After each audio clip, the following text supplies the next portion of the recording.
Okay, so hello guys. So ngayon, try natin gawin to kasi maraming nagtatanong sa akin kung paano daw ito magagawa. So let's try. So first of all, create muna tayo ng Laravel.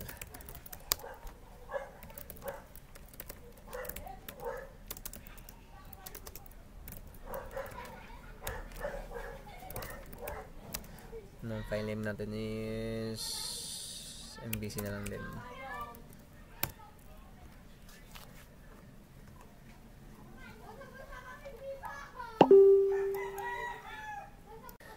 Okay, so na-install na natin. So first, gagawa tayo ng sign up.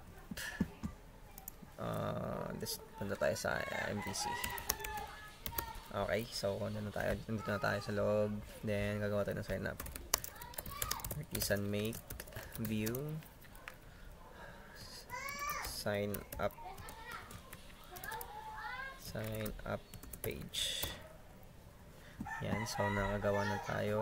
Saan na yun? Yan, view sign up page.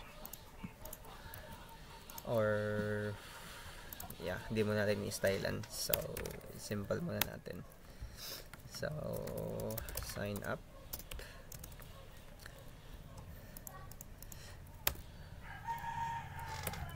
Okay, username, username, email, password, tas confirm password pa tayo. Kulang pa tayo ng confirm password.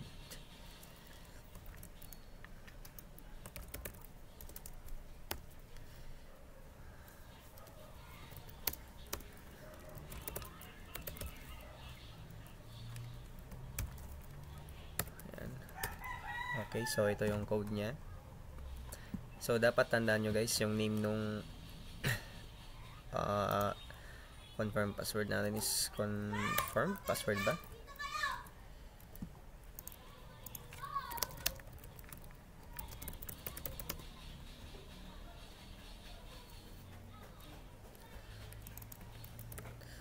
Or no, password confirmation dapat siya para mahanap siya nung ating controller. So ito, so di na natin didesignan yan.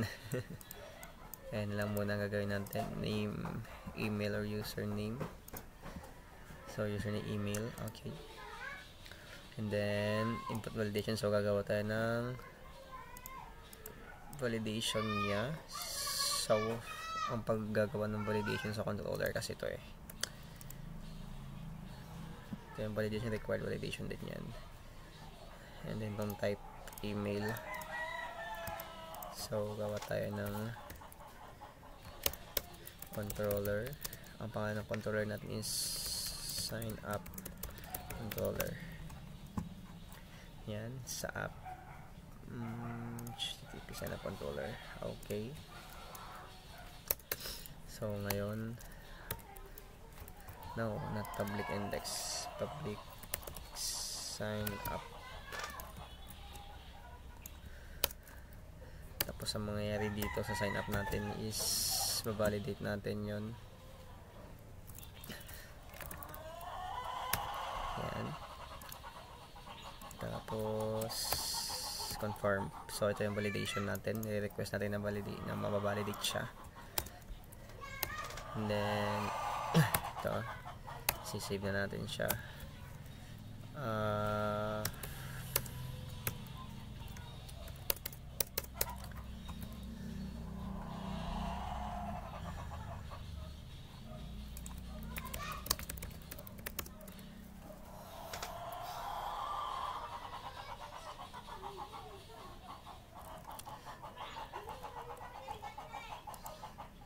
So wait lang, dapat ito is request, no,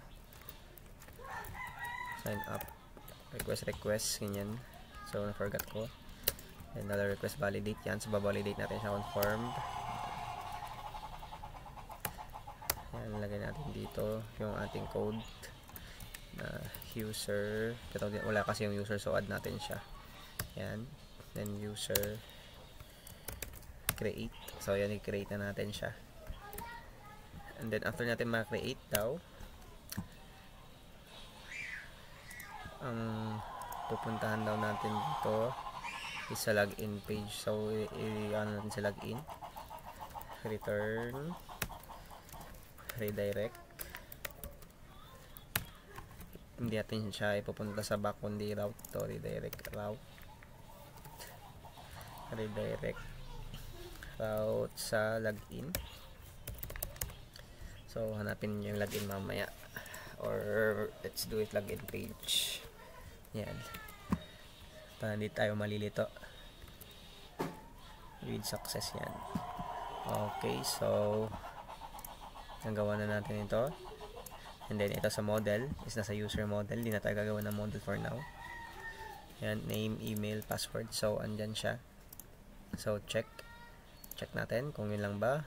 Username, email, and password. So ibig sabihin may username. So yung name gagawin natin siyang username. Yan, save natin. Okay, now is the login form. So gagawa tayo ng login form. Login page. Okay, so login page natin, HTML5, tapos login page.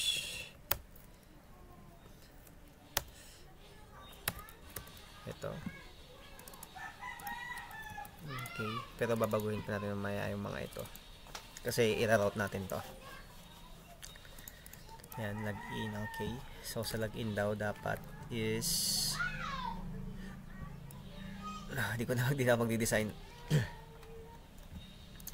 Your email or username or password, tapos input validation ulit. So yun, andito na nga yung ano natin, yung isa sa mga validation na required siya, and then type niya is email. So yung gagawa tayo ng controller for that. Hiwalay natin siya, login controller.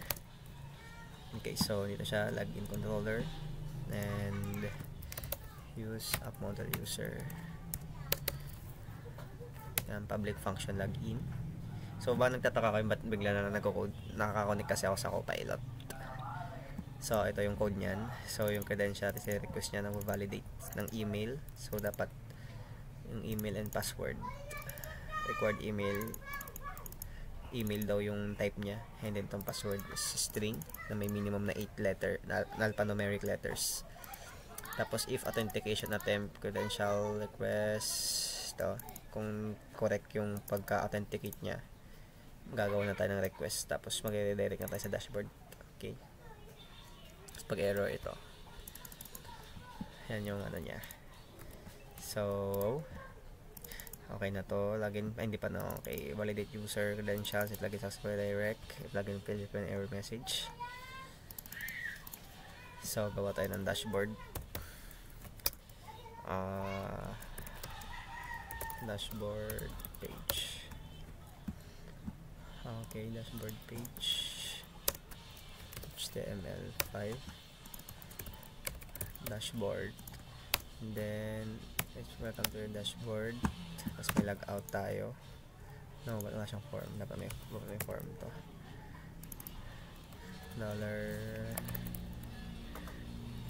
$username ba? Ang dapat natin ibabato dyan.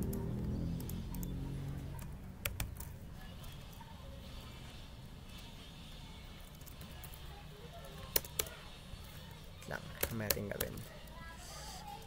Welcome to your home page. Ay, welcome na lang. Okay, so ganito muna natin. Then gagawin natin yung logout controller. So yung logout, I think nagawa na lang tayo ng logout controller na bago. Ihiwalay na lang din natin. Logout controller. Okay.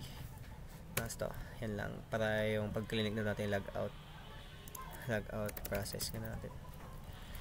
Pati yung mga ibang controller, login process, para hindi kayo malito. Login process, logout process, and then yung ating sign up process. Yan. So tatlo magkakahiwalay yan. Ayusin muna natin yung web natin para mapakita ko sa inyo. So bali code pa lang to, hindi ko pa siya na-connect sa ating database. Ano yung web?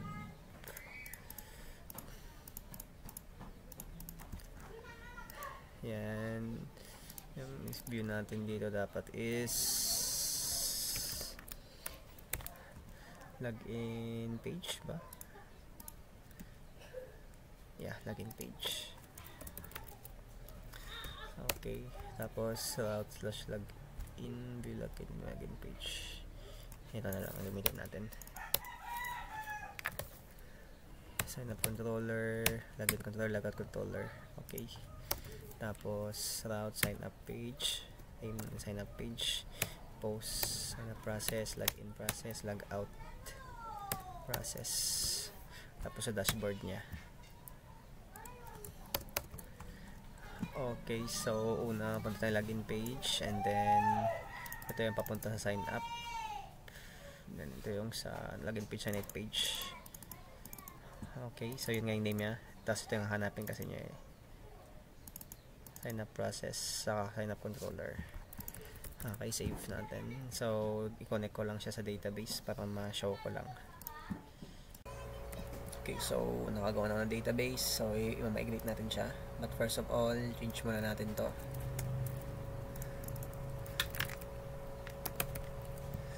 And yung name ng aking database is MVC.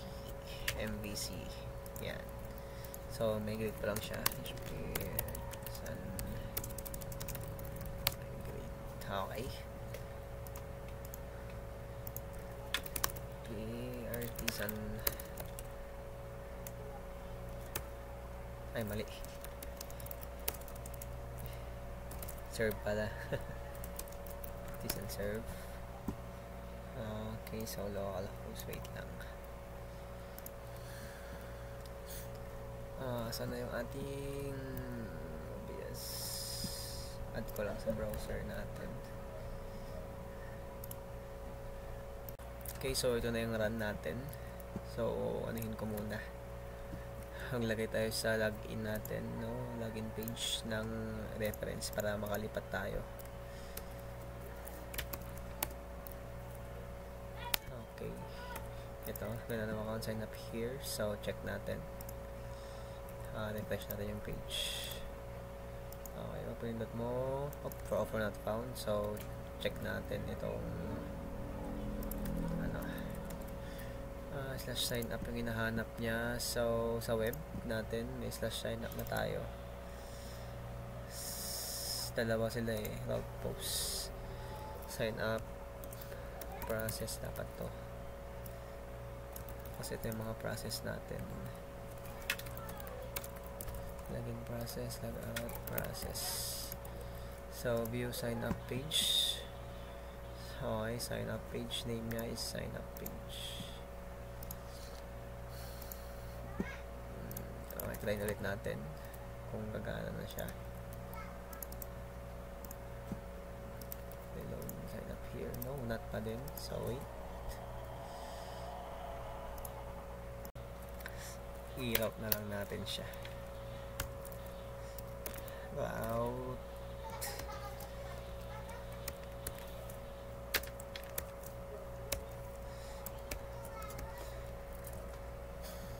I-route natin siya sa ating name niya is sign up page. Sign up page. Okay. Okay, try na natin ngayon. Back, reload, sign up. Yun.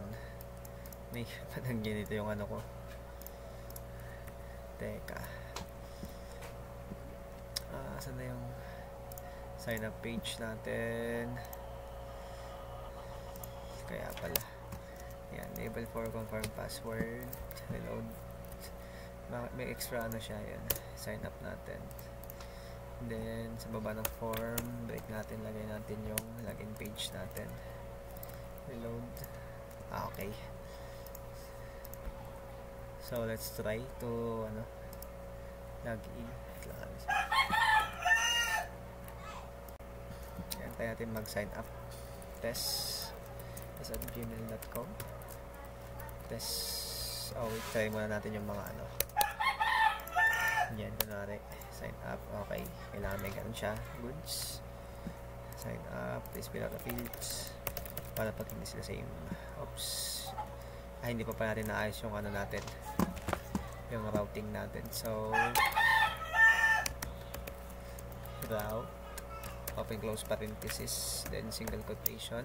So ano hanapin natin dito? Kung sa atin mo yung iba, wag na yung sa web. So sign up natin, diba? So ibig sabihin hanapin natin sign up process. Anong name niya is sign up process. So yun, sign up page. Yan. So refresh natin, reload natin, test, tapos nasa gmail.com, go 3456 123456, sign up natin. Okay, so hindi na pa nangyari kasi check natin users, so hindi pa siya nagsisave doon,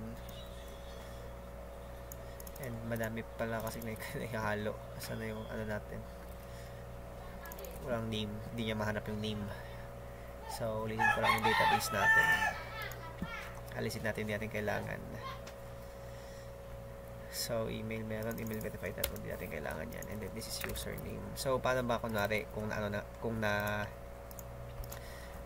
tawag dito, na-migrate na natin. So pag i-migrate natin, PHP artisan migrate, refresh, yan. Oh no, hindi kasi tayo nakaano sa MVC. Yan, so run natin yan. So yun, makikita nyo may refresh to. Okay, so ID, email, password, convert, okay, grade it up. So try natin kung gagana na siya.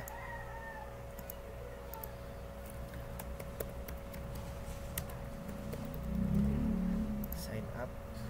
Okay, so page expired. Teka lang, refresh muna natin. Gmail.com 123456 123456, sign up. So ayaw pa din niya. So username na naman ang username natin doon.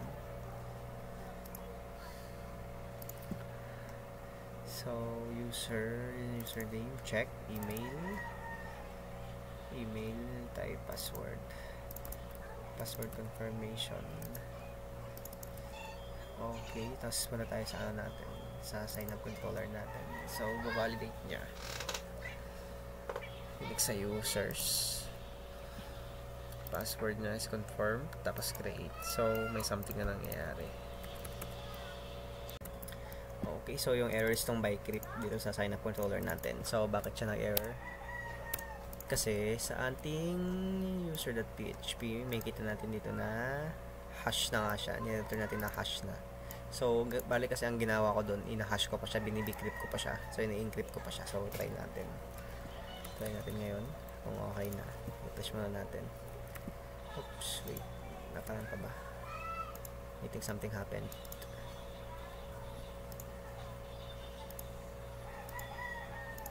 Nyari, nagaran pa naman siya eh. I-stop muna natin.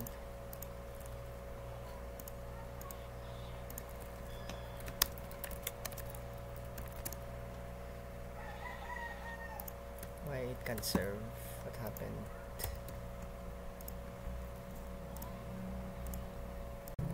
Okay, so nag-run na siya. So try ulit natin.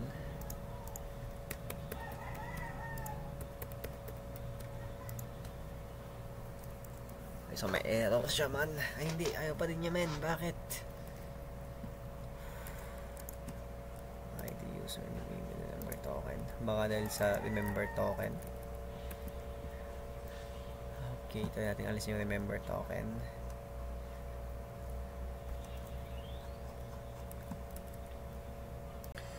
Okay, so kaya pala hindi, nakalimutan ko. Hanggang 6 lang nilagawa ko, minimum pala 8. So yun, naglagay ako na ng ito, if any error sa aking sign up page para may magpakita siya dito. Yan. So try na natin.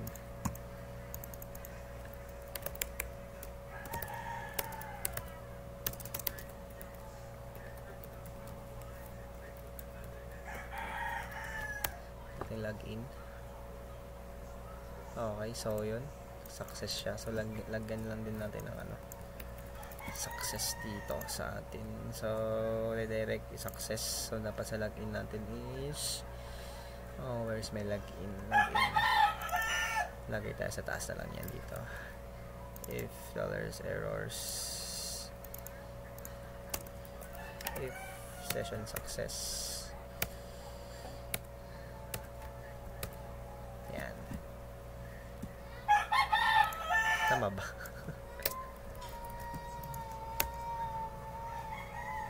If session success, ang mangyayari daw, makita niya yung session na success.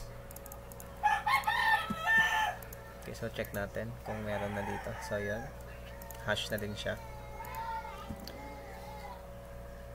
So ngayon, kailangan natin ng saan na yan? Saan na pa kailangan natin dito? Okay, check. Login fails, mirror message in the front. Oops, no. Login page. Lagay din natin error. Saan na error natin? Yan. Tapos sa login page dito niya mahanap kasi hindi naman yan yung action natin. So route. Yan. Ano? Hanapin natin is yung ating login process. So ito yung name niya. Hanapin natin login process. So yeah, let's try. Maliin muna natin. Oops. So, ba't may slash? Login page, login process. Wait lang, login process. Hinanap natin yung login process sa ating login controller. Login process. Dashboard. And then the dashboard. Tama naman siya. Kasi natin sign up. Login na tayo. Ayan. Login page. Route. Login process. Method post. Naka-post ba tayo dito? Post. Tama naman. So, bakit nag-ano siya? Wait. So, pag nag-error siya, babalik siya diba? Return back with errors. Wait lang. Kaya natin kung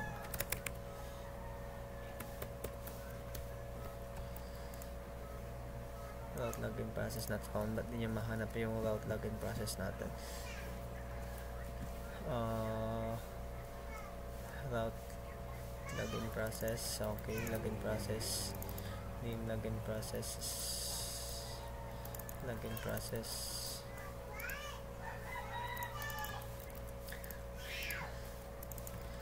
Tama naman yung login process natin. Why it cannot find? Okay, so yung mali ko pala. Hindi ko na ipasok to. So yun lang. Yan, route. So try natin. Maliin muna natin yung ano natin. Password. Okay, password field must be 8. Okay, may validation siya. Kaya mali. So, dito sa kanya. Okay.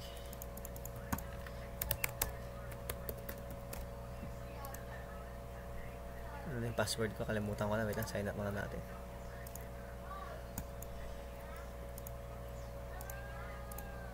Test 2.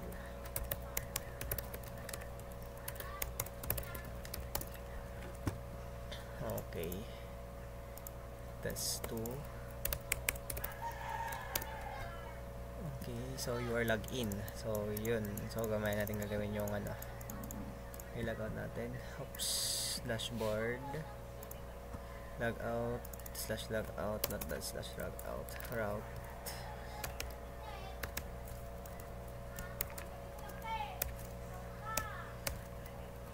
Ang nakalagay sa web natin sa logout is logout process. Logout process. Dashboard. What's the dashboard? Dashboard logout process. Okay. So refresh. Logout. Wait lang. Logout process. Logout controller. Logout process. Logout process. Check.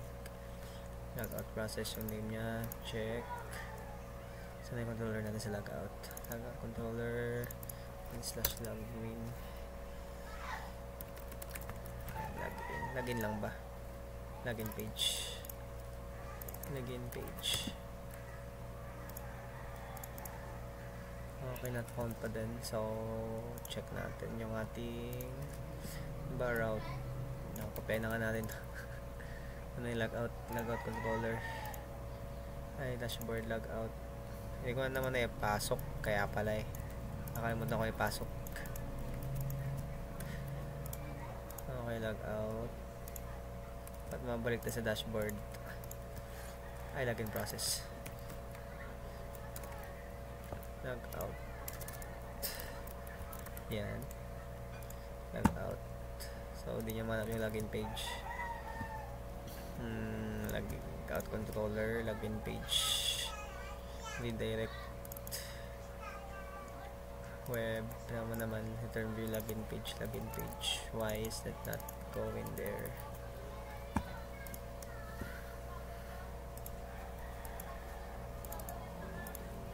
Or try natin ganyan.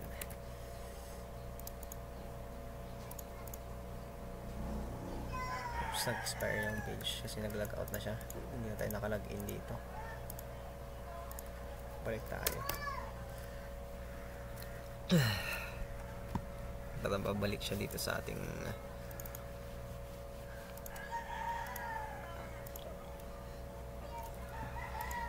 okay, try natin.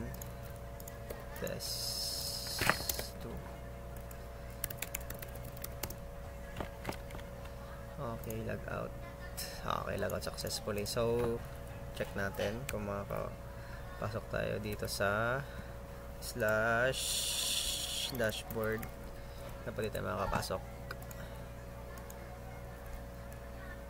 Route login not defined.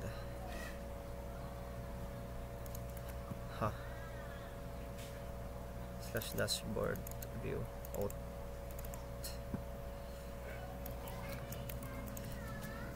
Gawin natin, lagawa natin isa pang login lang kasi same din lang sila. Check lang natin kung gumagana yung dashboard. Okay, so nakikita nyo ngayon hindi natin ma-access kasi ginamit natin yung default na middleware. Authentication middleware. So, saan yun? Ang tanong, saan yun? So, pagbabalik tayo dito ngayon sa ating web, makikita mo ito may middleware.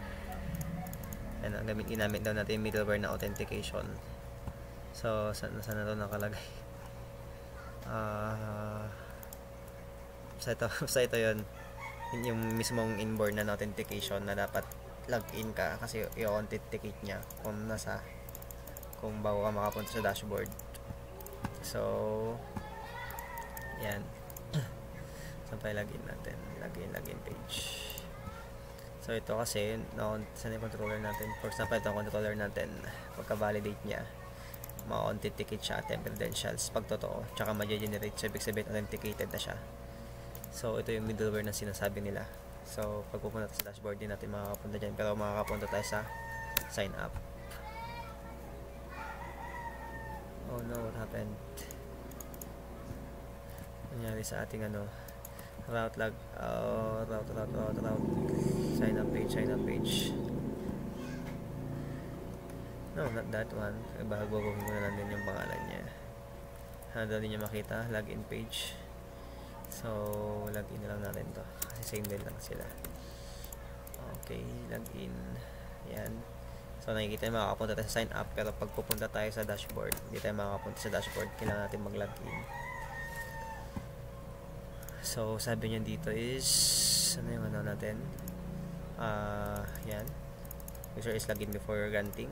If the page is not login or back to the login page. So, yun. So, yun lang naman. Ito pa pala. So, yung username natin. So, dashboard. Welcome. User. Tama ba? Username. O session username. Teka lang. Okay, so para mapakita ito yung code. So, welcome, authenticate, doc user, username. So, yun. Tapos pag binak mo yan, tapos try natin bumalik doon, makakabalik ka kasi login ka pa. Pero pag nag-logout ka na, hindi ka na makakabalik doon. Refresh mo yan, wala na yan, babalik ka na doon. Wala na, hindi ka na makabalik doon sa dashboard kasi nga gumamit tayo ng middleware. Okay, so check natin kung nagawa natin lahat. Check na to. Yan, check na to. So yun lang. So ito yung mga code sa natin sa login controller. Yan. Then logout controller. Sa sign up. Yan. Sa user. So sa user ang pinalitan ko lang naman tong fillable eh. And then migration, sinalis ko lang yung mga hindi kailangan. Then dashboard natin, login page. So yan lang naman yung success tsaka errors. And then dito yung pinaka-code natin. Then sign up. So sign up, dito din yung pinaka-code natin. Yung welcome page natin, ay wala yan. And yung web. So ito yung web. Tapos in-import natin yung mga controllers. So yun lang, sa ANV wala naman, yung database lang. So that's all guys, bye.